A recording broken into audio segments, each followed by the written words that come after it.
ठाकरेंची भीती वाटत असल्यानं त्यांच्यावर नजर ठेवण्याचा प्रकार। दरम्यान यावेळी मातोश्री परिसरातील सुरक्षा वाढवावी, वरिष्ठ नेत्यांनी याची दखल घ्यावी, ठाकरेंच्या सेनेचे प्रवक्ते हर्षल प्रधान यांची मागणी।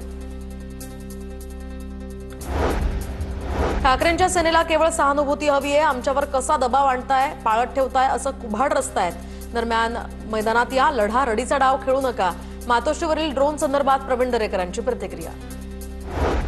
ड्रोन नेमका कुणाचा आणि कोणत्या हेतूसाठी होता? संवेदनशील क्षेत्रामध्ये न कळवता ड्रोनद्वारे शूटिंग गंभीर बाब। ठाकरेंच्या शिवसेनेचे नेते अनिल परब यांचा ट्विट करत निशाणा। मतदार याद्यांमधील गोळाच्या आरोपांनंतर मनसे ॲक्शन मोडवर, तर मुंबईतील मतदार याद्यांच्या निरीक्षणासाठी 1 ते 2 जणांची निवड, सूत्रांची माहिती। मनसेसोबतच्या युतीसंदर्भात सध्या कोणताही प्रस्ताव नाही। 12 तारखेला सुद्धा असा कोणताही प्रस्ताव येण्याची शक्यता धुसरच।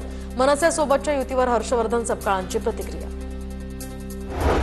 विनाश काले विपरीत बुद्धी, बेजबाबदार आरोपांवर आम्हाला काहीही बोलायचं नाही। अजित पवारांचा तानाजी सावंतांवर पलटवार, तर राष्ट्रवादी सत्तेशिवाय राहू शकत नाही। पाण्यातनं मासा बाहेर काढल्यानंतर कसा तडफडतो तसंच राष्ट्रवादीचंही होतं, तानाजी सावंतांचं वक्तव्य। स्थानिक स्वराज्य संस्थेच्या निवडणुकीच्या पार्श्वभूमीवर रवींद्र चव्हाणांच्या उपस्थितीमध्ये भाजपात मोठा पक्षप्रवेश सोहळा। अनेक माजी नगरसेवक ठाकरेंच्या सेनेचे तसंच काँग्रेस आणि राष्ट्रवादीचे नेते भाजपच्या गोटात, तर 27 गावं संघर्ष समितीचे पदाधिकारी सुद्धा भाजपात। भाजपमध्ये जाण्याआधीच महेश गायकवाडांची शिवसेनेमध्ये पुन्हा एंट्री, महेश गायकवाडांवर संपर्क प्रमुखांची जबाबदारी। शिवसेना फोडण्यासाठी भाजपनं रसद पुरवली, विनोद घोसाळकरांचा आरोप। भाजपची मदत होती, नाहीतर या आमदारांची हिंमत होती का? शिवसैनिक कुठेही कमी झालेले नाहीत, शिवसेना संपवण्याचा प्रयत्न होतोय, मात्र शिवसेना संपत नाही, घोसाळकरांची प्रतिक्रिया।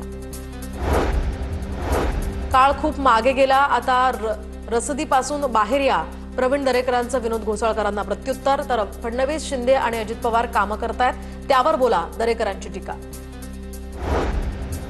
मिलिंद नार्वेकरांच्या प्रचार मोहिमेमध्ये फडणवीसांसोबतच्या फोटोचा वापर, एमसीए निवडणुकीमध्ये मिलिंद नार्वेकरांकडून फडणवीसांच्या फोटोचा वापर, मिलिंद नार्वेकरांच्या सोशल मीडियावरील प्रचार मोहिमेमध्ये एकत्र फोटो। चंद्रपुरात काँग्रेसचे शहराध्यक्ष रामू तिवारी यांची पदावरून उचलबांगडी, तर रामू तिवारी यांच्या जागी संतोष लहामगे यांची प्रभारी अध्यक्ष म्हणून नियुक्ती।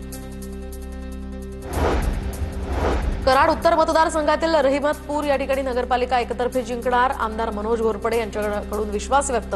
मित्र पक्षांना सोबत घेण्याचाही प्रयत्न सुरू, जास्तीत जास्त कमळ चिन्हावर निवडणूक लढवली जाईल, मनोज घोरपडेंची प्रतिक्रिया।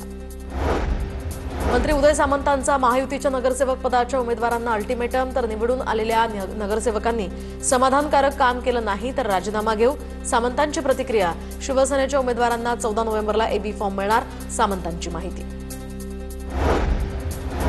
मनोज जरांगे पाटील यांना Z+ सुरक्षा द्यावी, नांदेडचे काँग्रेसचे खासदार रवींद्र चव्हाणांची मुख्यमंत्र्यांकडे मागणी।